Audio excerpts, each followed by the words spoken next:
존귀하신 하나님, 이 새벽 하나님을 향해 감사와 찬양과 영광을 돌려드립니다. 하나님 앞에 무릎으로 나오게 하셨사오니 거룩하신 음성을 듣게 하여 주시고 그 뜻대로 살아가는 귀한 하루가 되게 하여 주시옵소서. 예수님의 이름으로 기도드립니다. 아멘. 아멘. 찬송가 292장입니다. 주 없이 살 수 없네 죄인의 그 주여, 그 귀한 보배 피로 날 구속하소서. 그 주의 사랑으로 흘리신 보혈이 내 소망 나의 위로 내 영광 됩니다. 주 없이 살 수 없네 나 혼자 못 서리. 힘없고 부족하며 지혜도 없도다. 내 주는 나의 생명 또 나의 힘이라. 주님을 의지하여 지혜를 얻으리. 주 없이 살 수 없네 내 주는 하신다. 내 영의 깊은 간구 마음의 소원을 주밖에 나의 마음 네 알아주리요. 내 마음 위로하사 평온케 하시네. 주 없이 살 수 없네 세월이 흐르고 이 깊은 고독 속에 내 생명 끝나도 사나운 풍랑일 때 날 지켜주시니 내 곁에 계신 주님 늘 힘이 됩니다. 아멘. 이 새벽 우리에게 주시는 말씀은 호세아서 3장 1절로부터 5절까지의 말씀입니다. 한 절씩 교독하시겠습니다. 여호와께서 내게 이르시되 이스라엘 자손이 다른 신을 섬기고 건포도 과자를 즐길지라도 여호와가 그들을 사랑하나니 너는 또 가서 타인의 사랑을 받아 음녀가 된 그 여자를 사랑하라 하시기로.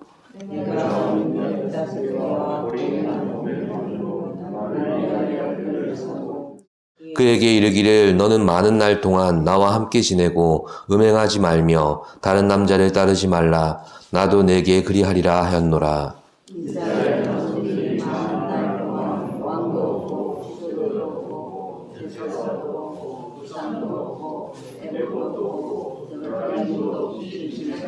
함께 그 후에 이스라엘 자손이 돌아와서 그들의 하나님 여호와와 그들의 왕 다윗을 찾고 마지막 날에는 여호와를 경외함으로 여호와와 그의 은총으로 나아가리라. 아멘. 오늘 본문은 호세아 선지자의 음란한 아내 고멜이 자녀 셋을 두고 다른 남자를 찾아 떠나버린 사건에서 시작됩니다. 주석에서는 포주에게 소속된 매춘부의 형편이었으리라 추측하고 있습니다. 하나님은 선지자에게 고멜을 다시 찾아오라고 명령하시죠. 호세아는 한마디 불평도 하지 않고 고멜을 다시 사옵니다. 2절에 호세아가 지불한 금액이 나오는데 은 15개와 보리 한 호멜 반입니다. 출애굽기 21장 32절에 보시면 이스라엘에서 여종의 몸값은 통상적으로 은 30이었습니다. 그런데 호세아는 은 30의 절반에 해당하는 15개만 지불했습니다. 음료 고멜의 가치가 그만큼 없었다는 의미가 되는 것입니다.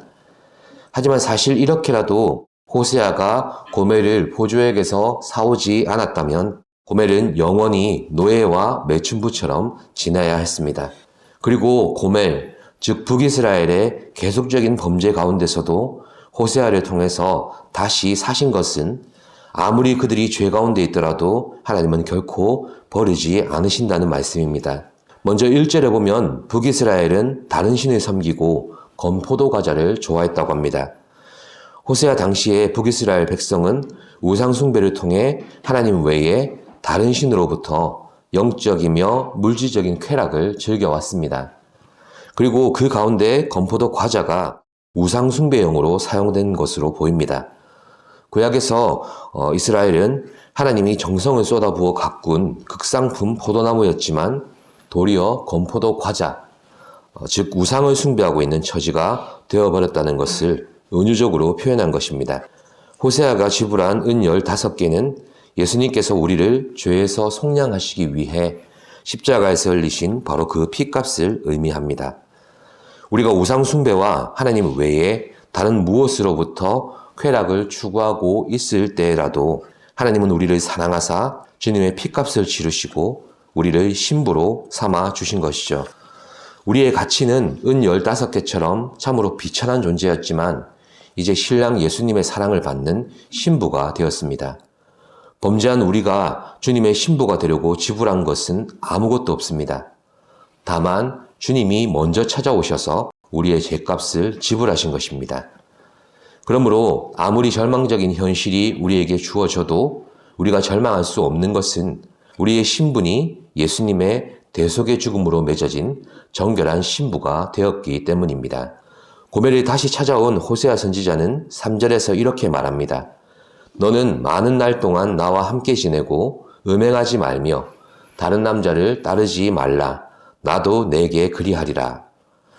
10계명 중에 마지막 10번째 계명에 명시되었듯이 내 이웃의 집을 탐내지 말라. 내 이웃의 아내나 그의 남종이나 그의 요종이나 이것들을 탐내지 말라. 여기서 알 수 있듯이 구약의 관점에서 보면 아내는 남편의 재산 목록 중에 매우 중요한 것이었습니다. 따라서 호세아가 자기가 다시 되찾은 재산인 아내 고멜에게 정숙함을 명령할 수가 있었습니다. 호세아는 하나님의 명령대로 고멜을 다시 사왔지만 즉각적으로 아내로서의 영광이나 특권을 허락하지는 않습니다. 이것은 하나님께서 북이스라엘이 아수르의 포로로 잡혀가자마자 즉각적으로 해방시켜서 돌아오도록 하지 않은 것과 똑같습니다. 다시 돌아온 고멜이지만 성경의 표현대로 많은 날 동안 독수공방 신세가 된 것입니다. 이 기간을 값을 지불하고 되찾았지만 그래도 못내 앙금이 쌓여 있어서 각방을 쓰는 정도로 이해하면 안 됩니다. 정화의 기간으로 보아야 하는 것입니다. 이 기간의 의미는 고멜에게 자신이 저질렀던 과거의 범죄의 심각성과 또 하나님의 공의와 사랑을 깊이 깨닫게 하려고 주어진 시간인 것입니다. 고멜이 진정으로 회개하길 원하시는 정화의 기간이며 이 시험의 기간을 그녀는 무사히 통과해야만 했습니다.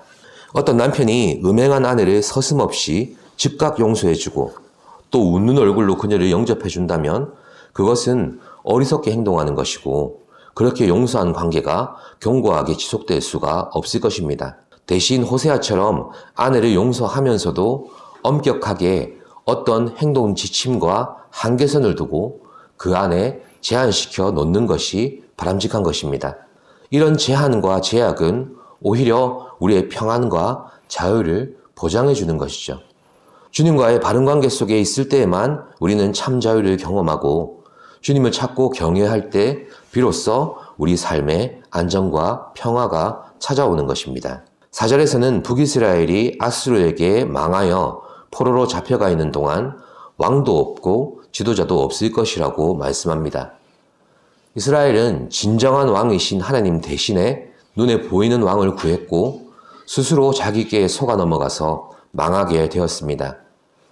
인간 왕이 자기들을 보호해 줄 수 없음을 포로 기간 동안 뼈저리게 알게 되었습니다. 그리고 제사도 주상도 에봇과 드라빔도 없을 것이라고 말씀하고 있는데, 포로 기간에는 에봇을 입은 제사장을 통해서 정상적인 제사가 시행되지 못하게 될 것을 말씀합니다. 이방인의 종교를 모방해서 그동안 각 가정에서 보관되어 있던 드라빔과 주상 또한 제거될 것입니다. 이것들은 실제로 예수님이 오심으로 더 이상 존속될 필요가 없는 것들이 되어버렸습니다. 예수님만이 참 대제사장이 되시고 참 왕으로 우리 가운데 거하실 것이기 때문입니다. 예수님 안에서는 오직 영과 진리로 드려지는 예배만 있을 뿐입니다. 결국 5절에서는 하나님만 구하고 경외하라고 말씀합니다. 5절 말씀 합독해 보실까요? 5절입니다.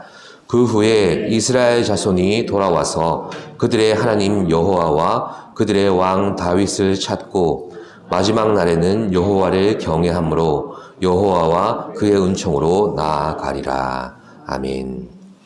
여기서 여호와를 찾는다는 말은 열정적으로 하나님을 찾는다는 강한 의미로 쓰여졌습니다. 이것은 하나님의 뜻을 알기 위해서 그리고 그대로 행하기 위해서 온 마음과 뜻과 정성을 다해 하나님께로 나아오는 것을 의미합니다. 그렇습니다. 주님의 피값으로 사신받은 우리에게도 때로는 고난의 떡을 먹으면서 시험의 기간을 지날 때가 분명히 있습니다.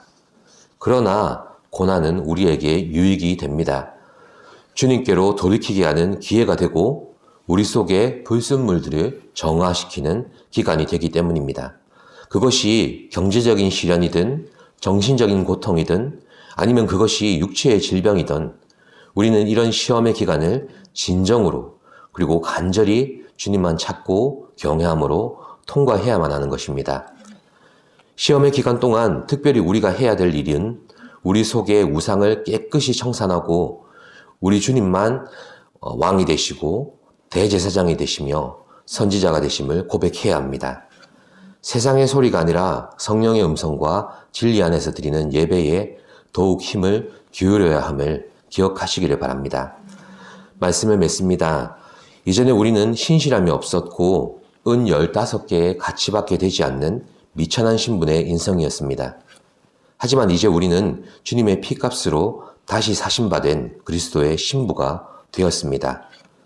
영광스러운 신분이 주어졌으니 그 신분대로 살아야 하지 않겠습니까? 그 방법은 하나님만 찾고 경외하는 길입니다. 그렇게 살 때 우리는 본문의 고백처럼 담대하게 고백하게 될 것입니다. 여호와와 그의 은총으로 나아가리라. 아멘. 살아계신 하나님 감사합니다. 오직 여호와와 그의 은총을 의지해 나아가는 겸손한 우리가 되게 하여 주시옵소서. 은 15개와 보리 한 오멜 반의 값어치밖에 되지 않는 그런 우리 인생을 주님께서 피값을 치르시고 사셔서 죄인의 신분에서 하나님의 자녀된 신분으로 그리고 주님의 신부가 된 거룩한 신분으로 회복시켜 주시니 감사드립니다. 그 신분대로 주님 안에서 주님을 섬기며 주님 안에서 행복을 누리며 주님 안에 사랑하는 삶을 살게 하여 주시옵소서. 예수님의 이름으로 기도드립니다. 아멘. 하늘에 계신 우리 아버지, 아버지의 이름을 거룩하게 하시며 아버지의 나라가 오게 하시며 아버지의 뜻이 하늘에서와 같이 땅에서도 이루어지게 하소서. 오늘 우리에게 일용할 양식을 주시고 우리가 우리에게 잘못한 사람을 용서하여 준 것 같이 우리 죄를 용서하여 주시고 우리를 시험에 빠지지 않게 하시고 악에서 구하소서. 나라와 권능과 영광이 영원히 아버지의 것입니다. 아멘.